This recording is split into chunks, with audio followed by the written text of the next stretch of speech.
आधी सदी, मतलब 50 साल से भी ज्यादा का वक्त बीत चुका है जब इंसान ने आखिरी बार चांद की धूल पर अपने कदम रखे थे।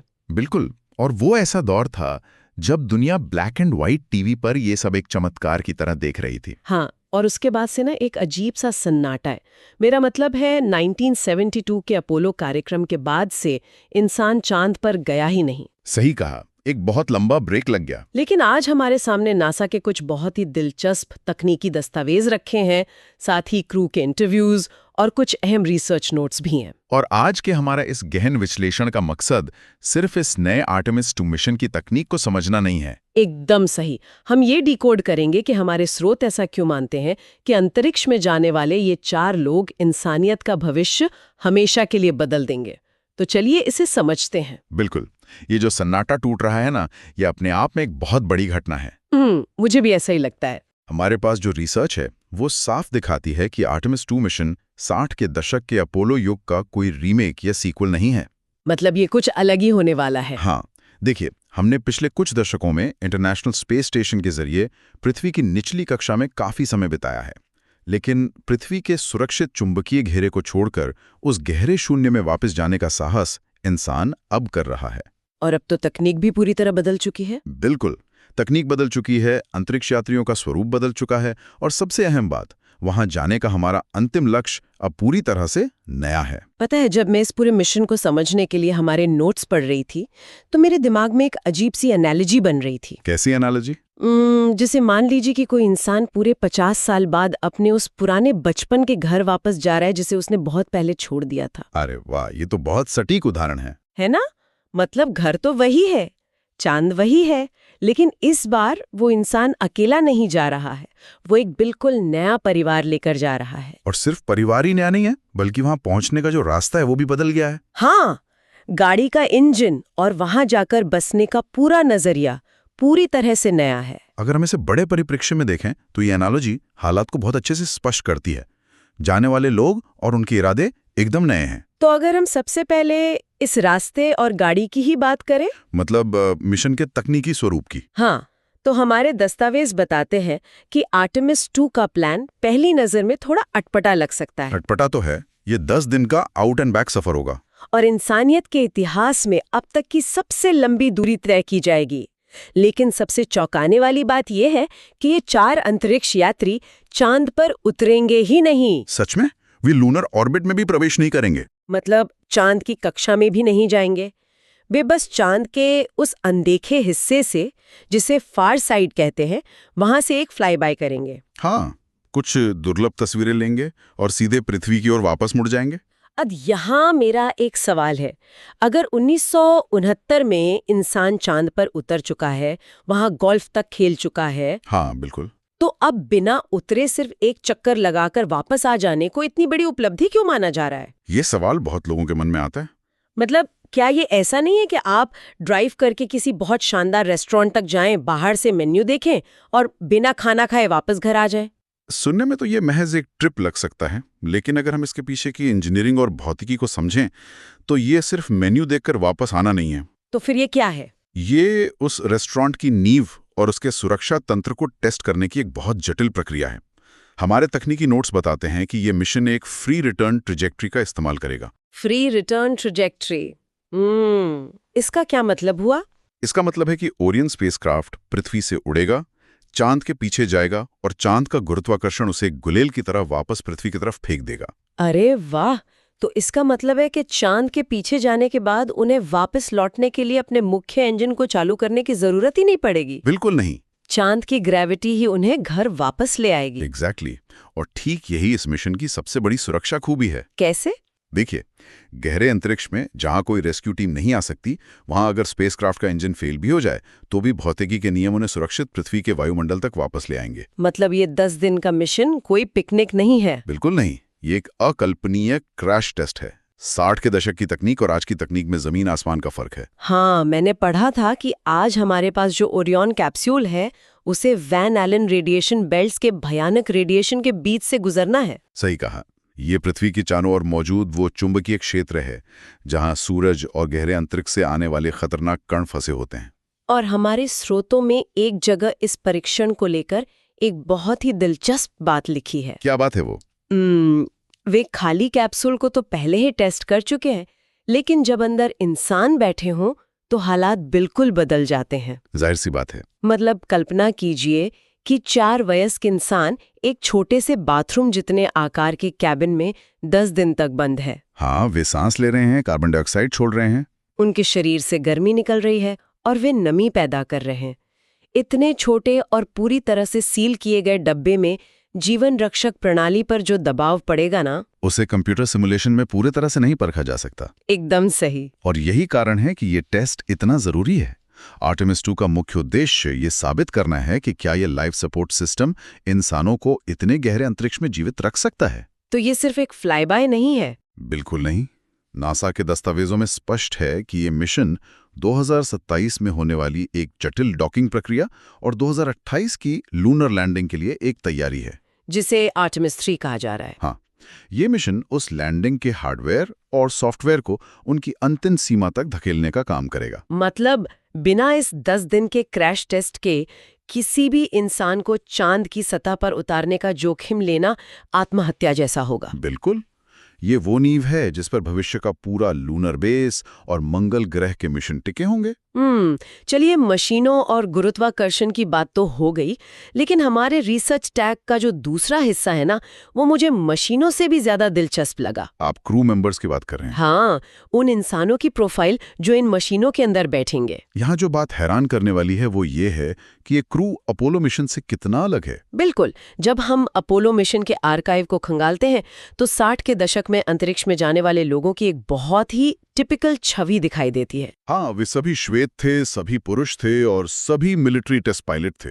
उस समय की राइट स्टफ संस्कृति में माना जाता था कि केवल लड़ाकू विमान उड़ाने वाले ही अंतरिक्ष के दबाव को सह सकते हैं। लेकिन अपोलो युग की वो जरूरत उस समय के शीत युद्ध के माहौल की देन थी। उस वक्त अंतरिक्ष अन्वेषण एक विज्ञान से ज्यादा एक राजनीतिक रेस थी। सही बात है। लेकिन आर्टेमिस 2 के क्रू की प्रोफाइल को अगर हम ध्यान से देखें तो ये एक बिल्कुल नए प्रतिमान की स्थापना करता है।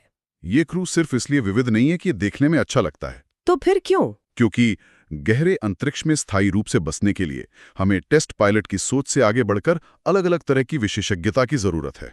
और इस क्रू की लिस्ट देखकर ये बात एकदम साफ हो जाती है। बिल्कुल। सबसे पहले नाम आता है क्रिस्टीना कोच का, जो इस मिशन में एक मिशन स्पेशलिस्ट हैं। हाँ, और हमारे नोट्स में दर्ज एक चौंकाने वाला आंकड़ा ये है कि इनके नाम किसी महिला द्वारा सबसे लंबी सिंगल स्पेस फ्लाइट का रिकॉर्ड है। पूरे 328 दिन। ये सिर्फ एक ट्रॉफी जीतने जैसी बात नहीं है। इसके पीछे का विज्ञान बहुत गहरा है। आप माइक्रोग्रेविटी के असर की बात कर रही हैं? हाँ, 328 दिनों तक माइक्रोग्रेविटी में रहने से मानव शरीर पर जो गुजरती है, जैसे हड्डियों का घनत्व कम होना, शरीर के फ्लूइड्स का सिर की तरफ शिफ्ट होना और मांसपेशियों का कमजोर होना। बिल्कुल। क्रिस्टीना का शरीर और उनका अनुभव उस डेटा का एक जीता जागता खजाना है। और वो डेटा गहरे अंतरिक्ष के लिए बहुत महत्वपूर्ण है। जब आप 10 दिन के लिए चांद के पीछे जा रहे हैं जहां रेडिएशन का स्तर बहुत ज्यादा है, तो ये समझना बहुत जरूरी है कि एक ऐसा शरीर जिसने पहले ही अंतरिक्ष में इतना समय बिताया है, वो कैसे रिएक्ट करता है। सही कहा। इसके बाद हमारे पास पायलट के रूप में विक्टर ग्लोवर हैं, जो 49 वर्षीय नेवी कैप्टन है और नासा के गिने चुने अश्वेत अंतरिक्ष यात्रियों में से एक हैं। हाँ, और उनका नजरिया बहुत ही अलग है। पता है, विक्टर ग्लोवर के एक इंटरव्यू का अंश मैंने पढ़ा था जो मुझे बहुत गहराई तक छू गया। उन्होंने क्या कहा था? वे इस मिशन को सिर्फ एक तकनीकी विजय नहीं मानते, उन्होंने इसे भलाई की ताकत कहा है। वे इसे भविष्य की पीढ़ियों के लिए एक रिले रेस मानते हैं। ये सोच 60 के दशक के उस अकेले दौड़ने वाले राष्ट्रवाद से कितनी अलग है ना? यहाँ बात बहुत दिलचस्प हो जाती है। उस वक्त हम अंतरिक्ष में इसलिए जा रहे थे ताकि हम एक दूसरे देश को पछाड़ सकें। वो एक स्प्रिंट थी। लेकिन विक्टर ग्लोवर इसे एक ग्लोबल रिले रेस बता रहे हैं, जहां ज्ञान का बैटन एक देश से दूसरे देश को सौंपा जा रहा है। और इस रिले रेस में देशों के बीच सहयोग का सबसे बड़ा प्रमाण इस क्रू के चौथे सदस्य हैं, जेरेमी हैंसन। हाँ, जेरेमी एक मिशन स्पेशलिस्ट है। लेकिन जो बात इस मिशन को ऐतिहासिक बनाती है वो ये है कि जेरेमी कनाडा अंतरिक्ष एजेंसी के सदस्य हैं। इंसानियत के इतिहास में चांद के मिशन पर जाने वाले पहले गैर अमेरिकी। ये एक बहुत बड़ा शिफ्ट है यार। मतलब एक समय था जब अमेरिका और सोवियत संघ के बीच इतनी कड़वी प्रतिस्पर्धा थी कि कोई किसी दूसरे देश के इंजीनियर को अपने रॉकेट के पास फटकने भी नहीं देता था। और आज एक कनाडाई नागरिक नासा के सबसे महत्वपूर्ण मिशन का हिस्सा है। ये दिखाता है कि चीजें कितनी बदल गई हैं। क्योंकि अंतर्राष्ट्रीय सहयोग अब एक विकल्प नहीं बल्कि एक आवश्यकता बन गया है। मतलब कोई एक देश अकेले ये सब नहीं कर सकता। बिल्कुल नहीं। आर्टेमिस कार्यक्रम की जटिलता इतनी अधिक है कि कोई एक देश अकेले इसका आर्थिक और तकनीकी बोझ नहीं उठा सकता। जैसे ओरायन स्पेसक्राफ्ट को ही ले लीजिए। हाँ, उसका जो सर्विस मॉड्यूल है, जो अंतरिक्ष यात्रियों को हवा, पानी और बिजली देता है, वो यूरोपियन स्पेस एजेंसी द्वारा बनाया गया है। तो जेरेमी हैंसन का इस क्रू में होना ये दर्शाता है कि ये पूरी पृथ्वी का मिशन है, सिर्फ एक देश का नहीं। एकदम सही।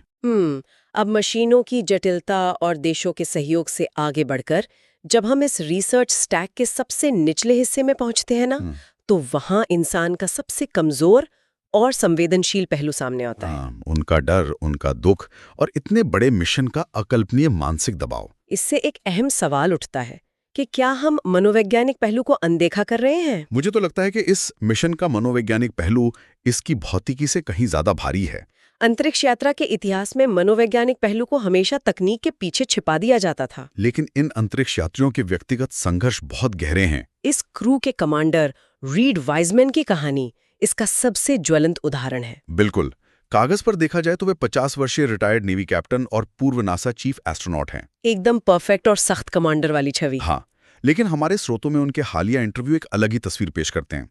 2020 में उनकी पत्नी की मृत्यु हो गई थी और वे अपनी 2 किशोर बेटियों की परवरिश अकेले कर रहे हैं, एक सिंगल फादर के रूप में। और पता है, उन्होंने मीडिया के सामने बहुत ही खुलेपन से उस मानसिक तनाव को स्वीकार किया है जो यह मिशन उनकी बेटियों पर डाल रहा है। ये बहुत बड़ी बात है। हाँ, उन्होंने माना है कि वे जानते हैं कि वे अपनी बेटियों को इस भयानक चिंता में डाल रहे हैं कि उनका इकलौता अभिभावक ब्रह्मांड के सबसे खतरनाक सफर पर जा रहा है, जहां से शायद वो कभी वापस ना आए। तो इस सब का मतलब क्या है? मतलब फिल्मों में तो हमें हमेशा एक ऐसा कमांडर दिखाया जाता है जो बर्फ की तरह ठंडा होता है, जिसे कोई डर नहीं लगता। हाँ, तो क्या एक ऐसे कमांडर का होना जो सार्वजनिक रूप से अपनी बेटियों के तनाव और अपने डर की बात कर रहा हो, मिशन के लिए एक कमजोरी नहीं है? अगर हम 60 के दशक की सोच से देखें तो शायद इसे कमजोरी माना जाता। उस समय अंतरिक्ष यात्री शायद ही कभी अपनी भावनाओं या परिवार के तनाव पर बात करते थे। उन्हें एक मशीन की तरह काम करना सिखाया जाता था। लेकिन आज ऐसा नहीं है। नहीं, आधुनिक मनोविज्ञान ने ये साबित कर दिया है कि गहरे अंतरिक्ष के लंबे मिशनों में अपनी भावनाओं को दबाना सबसे खतरनाक चीज हो सकती है। मतलब आप कह रहे हैं कि डर को स्वीकार करना उसे छिपाने से ज्यादा सुरक्षित है? 100%। जब आप अपनी भावनाओं को सप्रेस करते हैं तो वो दबाव किसी न किसी रूप में बाहर आता ही है, चाहे वो कोई गलती हो या क्रू के बीच झगड़ा। सही बात है। आज के क्रू की यह भावनात्मक स्पष्टता कोई कमजोरी नहीं है, ये एक असीम मानसिक ताकत है। तो कमांडर वाइजमैन अपनी मानवीयता को पीछे छोड़कर अंतरिक्ष में नहीं जा रहे हैं? बिल्कुल नहीं, वे उसे अपने साथ लेकर जा रहे हैं। उनका ये त्याग किसी भी तकनीकी परीक्षण से कहीं बड़ा है। ये भावनात्मक गहराई मुझे जेरेमी हैंसन की एक टिप्पणी की याद दिलाती है। कौन सी टिप्पणी? हमारे नोट्स के अनुसार जेरेमी ने कहा था कि जब वे इस मिशन के विशाल जोखिमों पर विचार करते हैं तो चांद उन्हें पहले से कहीं अधिक दूर महसूस होता है। ये बहुत गहरी बात है। जब मैंने पहली बार इसे पढ़ा तो मैं थोड़ा उलझ गई थी। मतलब हमारे पास पहले से कई बेहतर तकनीक है, ज्यादा शक्तिशाली कंप्यूटर्स हैं, फिर भी चांद दूर क्यों लग रहा है? हाँ, ऐसा क्यों? क्योंकि अज्ञानता में एक तरह का आत्मविश्वास होता है। 1960 के दशक में अंतरिक्ष यात्री कई चीजें पहली बार कर रहे थे। उन्हें रिस्कों का पूरा गणितीय अंदाजा भी नहीं था। Blind ignorance. हाँ, लेकिन आज जेरेमी हैंसन और उनका क्रू सटीक रूप से जानता है कि वे किस चीज का सामना कर रहे हैं। वे जानते हैं कि अंतरिक्ष का वैक्यूम कितना निर्दयी है। बिल्कुल, वे जानते हैं कि एक माइक्रोमीटियोरॉइड या अचानक आने वाला एक सोलर फ्लेयर क्या तबाही मचा सकता है। तो जब आप विज्ञान और जोखिमों को पूरी तरह से समझते हैं तो मंजिल हमेशा दूर और डरावनी लगने लगती है। सही कहा। ये जागरूकता ही उन्हें इस मिशन के लिए और भी अधिक योग्य बनाती है, क्योंकि वे अंधेरे में तीर नहीं चला रहे हैं। वे पूरे होश और आवास में मौत की आंखों में देख रहे हैं। बिल्कुल। तो अगर हम इन सभी कड़ियों को जोड़ें तो तस्वीर एकदम साफ हो जाती है। आर्टेमिस 2 सिर्फ एक रॉकेट के लॉन्च होने की कहानी नहीं है। ये 1970 के दशक के अकेले राष्ट्रवाद से लेकर आज के वैश्विक सहयोग तक फैले एक विशाल पुल का निर्माण है। और जो डेटा इस मिशन से मिलेगा वो भविष्य के लिए बहुत अहम होगा। चाहे वो रेडिएशन शील्डिंग का हो, लाइफ सपोर्ट सिस्टम का हो, या फिर 4 लोगों के एक साथ कैबिन में रहने का मनोवैज्ञानिक प्रभाव हो। ये सब सीधे तौर पर 2028 की आर्टेमिस 3 लूनर लैंडिंग की सफलता तय करेगा। हाँ, ये जानकारी इस बात को पूरी तरह से स्थापित करती है कि अंतरिक्ष अन्वेषण अब केवल कुछ चुनिंदा लोगों या किसी एक देश का दबदबा नहीं रह गया है। श्रोताओं के लिए ये समझना बहुत जरूरी है कि ये मानवता का एक सामूहिक प्रयास है। ये उस पुराने बचपन के घर में एक नए रास्ते से वापस जाना है, ताकि इस बार हम सिर्फ कुछ तस्वीरें लेकर ना लौटें, बल्कि वहां हमेशा के लिए बसने की तैयारी कर सकें। एकदम सही। मशीनों और इंसानों का ये मेल इतिहास का सबसे बड़ा प्रयोग है। लेकिन चर्चा खत्म करने से पहले मेरे दिमाग में एक और विचार आ रहा है जो मुझे अंदर तक झकझोर रहा है। क्या विचार है? हमने अभी देखा कि पृथ्वी से कुछ दिन दूर जाने वाले इस मिशन में ही जेरेमी हैंसन को चांद दूर लग रहा है और कमांडर वाइजमैन अपनी बेटियों को लेकर इतने दबाव में हैं। और ये सब तब हो रहा है जब यात्रा सिर्फ 10 दिन की है। बिल्कुल।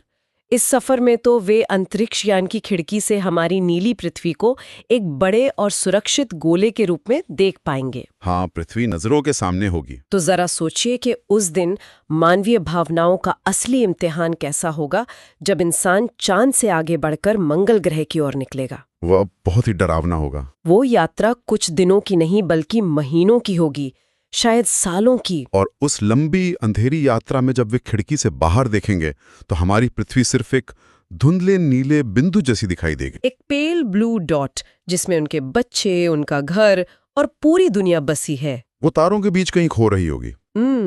उस असीम अकेलेपन में क्या हमारी मानसिक क्षमता उस अर्थ आउट ऑफ व्यू के सदमे को सह पाएगी? मंगल ग्रह के उस खौफनाक रास्ते में क्या हमारी मशीनें पहले टूटेंगी या हमारा इंसान होना ही सबसे बड़ी चुनौती बन जाएगा? ये एक ऐसा सवाल है जिसका जवाब हमें भविष्य ही देगा। शायद 50 साल बाद चांद की ओर लौटने का ये आर्टेमिस 2 मिशन हमें सिर्फ बाहर के ब्रह्मांड को जीतने की तैयारी नहीं करवा रहा है, बल्कि ये हमें हमारे खुद के भीतर के ब्रह्मांड और हमारे डर को समझने का पहला मौका दे रहा है। बिल्कुल। आज के इस गहन विश्लेषण में हमारे साथ जुड़ने के लिए बहुत बहुत शुक्रिया।